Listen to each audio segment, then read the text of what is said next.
The Battle of St. Matthew's, a Battle of Short Strand, was a gun battle that took place on the night of 27–28 June 1970 in Belfast, Northern Ireland. It was fought between the Provisional Irish Republican Army and Ulster loyalists in the area around St. Matthew's Roman Catholic Church. This lies at the edge of the Short Strand, a Catholic enclave in a mainly Protestant part of the city. Violence had erupted there, and in other parts of Belfast, following marches by the Orange Order. The battle lasted about 5 hours and ended at dawn when loyalists withdrew. The British Army and police were deployed nearby but did not intervene. 3 people were killed and at least 26 wounded in the fighting, while another 3 were killed in North Belfast. The battle was the Provisional IRA's first major action during the Troubles and was a propaganda victory for the organisation. It presented itself as having successfully defended a vulnerable Catholic enclave from armed loyalist mobs. Loyalists, however, argue that the IRA lured them into a carefully prepared trap. Background: the Northern Ireland riots of August 1969 marked the beginning of the Troubles.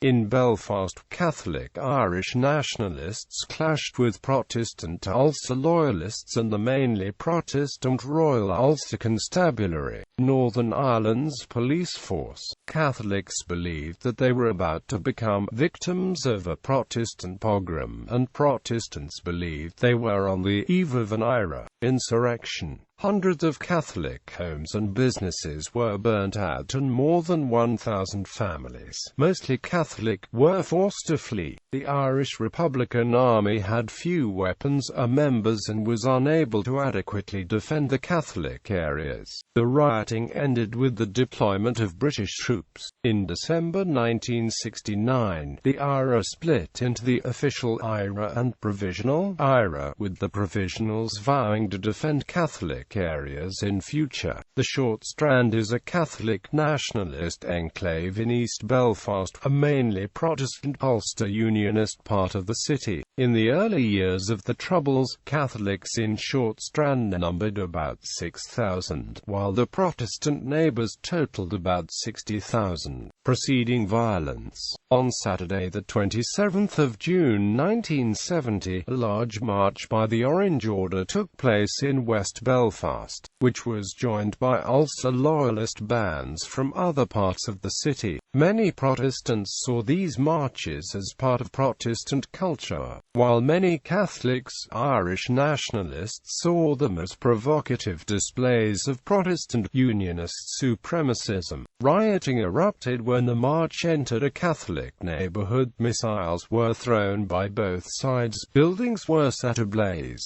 and the British Army fired CS gas in an attempt to disperse the crowds. Rioting also erupted on Crumlin Road, the boundary between the Catholic Ardoyne and Protestant Woodvale areas. The rioting developed into a gun battle, in which 3 loyalists were shot dead by Republican paramilitaries. A number of people were wounded, including a Royal Navy petty officer who was shot in the jaw while driving a field ambulance. The fighting took place near Holy Cross Catholic Church. Battle. Violence erupted at St. Matthew's Catholic Church on the evening of the 27th of June. It began after a loyalist band and supporters marched through the area on the return from the main parade. Rival groups gathered, taunting led to stone throwing, and eventually shots were fired. As the situation worsened, Catholic residents feared that the gathering crowds of loyalists would attempt to invade the Short Strand and burn them from the homes. Local IRA volunteers retrieved weapons from arms dumps. A young resident, Jim Gibney, recalled, "I saw neighbors, people I knew, coming down the street carrying rifles. I was just dumbstruck by this experience. I'd never seen such a thing before." The battle began at about 10 p.m. and would continue for the next 5 hours. Loyalists began attacking the church and surrounding property with petrol bombs. A small house in the church grounds, where the sexton lived with his family, was set ablaze. A nearby Catholic pub was also looted and burned. A small group of IRA volunteers and members of the Citizens Defence Committee took up positions in the church grounds and in adjoining streets. The IRA volunteers were armed with M1 carbines and were led by Billy Mcculhen, commander of the IRA's Belfast Brigade. Also present was Billy Mccullen, commander of the Belfast Brigade's 3rd Battalion. The IRA volunteers fired at the loyalists, some of whom were positioned on the roofs opposite. Jim McGee, a local loyalist, said he saw wounded people lying on the road and asked the police for help. According to McGee, said, "If you have anything, get it out and protect your people." So we got an old rifle and went into Fraser Street and started firing back. The security forces were deployed in the area at the time, but did not intervene to end the fighting. Shortly after the shooting began, Stormont MP Paddy Kennedy went with Short Strand residents to the local RUC base and demanded protection for their homes. Across the River Lagan, in the markets area, other IRA volunteers assembled and prepared to reinforce the Short Strand should it be invaded. British soldiers eventually arrived in armoured vehicles and cordoned off the roads around the Short Strand, which denied the IRA any hope of reinforcement. At the time, the British Army said that its soldiers fired no shots because, owing to the confused situation, it was impossible to identify targets.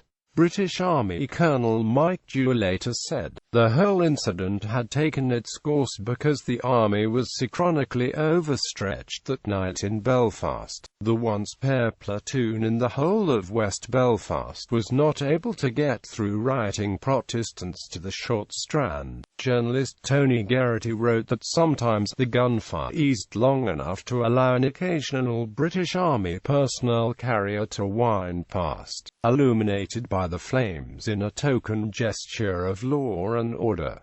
Another journalist who witnessed the battle, Peter Taylor, later said, "The shooting intensified but the soldiers still declined to intervene and separate the two sides, either because they felt they were not numerically strong enough or because they did not wish to get caught up in the middle of a sectarian fight." In the darkness, with shots being fired by both sides, Liz Maskey, who was a volunteer nurse that night, said that the Short Strand was surrounded by loyalists and claimed they attacked her ambulance as it tried to leave the area. The loyalists withdrew after about 5 hours, as dawn broke. IRA leader Billy Mcculhen claimed that his unit had fired 800 rounds during the battle. Casualties: 3 people were killed in the fighting.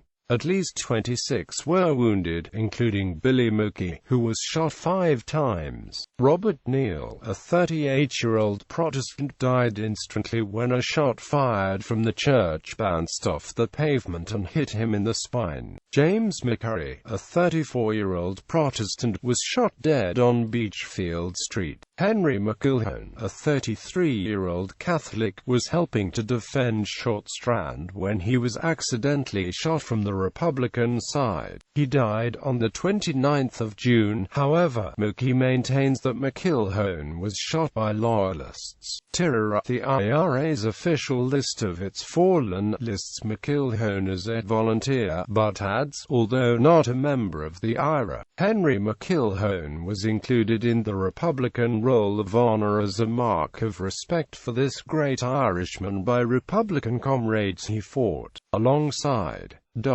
Aftermath. Republicans and loyalists disagree over who started the violence and fired the first shots. Republicans claimed that the violence was started by a mob of loyalists returning from an Orange March. They say that the loyalists tried to set the church alight and invade Short Strand, with the intention of burning the residents from the homes. Hence, Republicans argue that they were defending the Short Strand from loyalist attack. Loyalists claimed the violence was begun by Republicans, allegedly when the returning Orangemen and supporters were attacked on Newtownards Road. They argue that Republicans attacked Protestants to lure them into a carefully prepared trap. The following day, Loyalists expelled 500 Catholic workers from the nearby Harland and Wolff shipyard. Shortly after, the British government's representative at Stormont said that the decision to allow Orange marches to go ahead on that day was the greatest single miscalculation I have ever seen made in the course of my life. Many Catholics and nationalists believed that the IRA had been unable to defend them during the August 1969 riots. However, it is argued that the IRA's defensive Short Strand redeemed it in the eyes of many Catholics and nationalists. Among Republicans,